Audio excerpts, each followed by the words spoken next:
The presidential limousine that President Kennedy was shot in was flown to Washington. It was driven to the White House garage, and from there it was taken to Ford Motors plant in Detroit, Michigan for repairs. Today, the limousine stands in the Henry Ford Museum in Detroit. This car was an important piece of evidence. It could have answered a lot of critical questions about the shootings, but it wasn't examined properly on the day of assassination. The windshield of the limousine in particular aroused the interest of a lot of people. Dallas motorcycle patrolmen Stavis Ellis and Harold Freeman both observed a penetrating bullet hole in the limousine windshield at Parkland Hospital. Ellis told in an interview, "There was a hole in the left front windshield. You could take a regular standard writing pencil and stick through there." Freeman corroborated this, saying that he was right beside it. He said, "I could have touched it. It was a bullet hole. You could tell what it was." St. Louis Post-Dispatch reporter Richard Dudman wrote an article published in the New Republic on December 21, 1963, in which he stated, "A few of us noted the hole in the windshield when the limousine was standing at the emergency entrance after the president had been carried inside." Evalea Glanges, who had used firearms all her adult life, was a second-year medical student at Southwestern Medical University in Dallas, right next door to Parkland Hospital. She saw the limousine parked outside the hospital, and this is what she saw. Talked to my friend next to me and said, "Look, there's a bullet hole in the windshield," and pointed it out to them.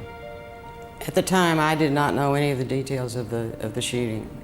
I was quite shocked when I looked up and saw the bullet hole, but it was very clear. It was a through and through bullet hole through the windshield of the car from the front to the back.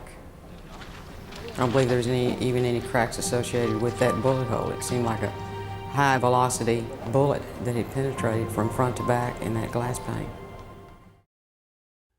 Mr. George Whitaker, a senior manager at the Ford Motor Company's Rouge plant in Detroit, Michigan, told Doug Weldon in August of 1993 in a tape-recorded conversation that after reporting to work on Monday, November 25th, he discovered the JFK limousine in the Rouge plant's B building, with the interior stripped out and in the process of being replaced, and with the windshield removed.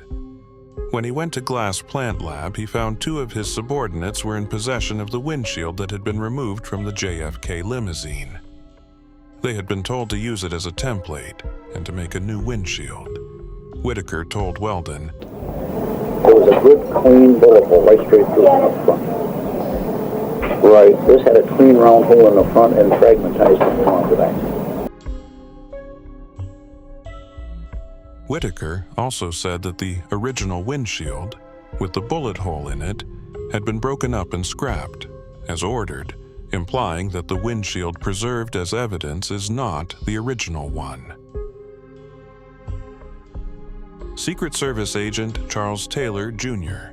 wrote a report on November 27, 1963, in which he detailed his activities providing security for the limousine immediately after the car's return to Washington, following the assassination.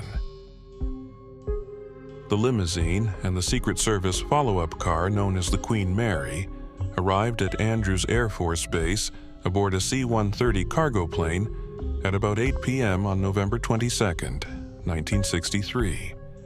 Agent Taylor rode in the presidential limousine as it was driven from Andrews Air Force Base to the White House garage.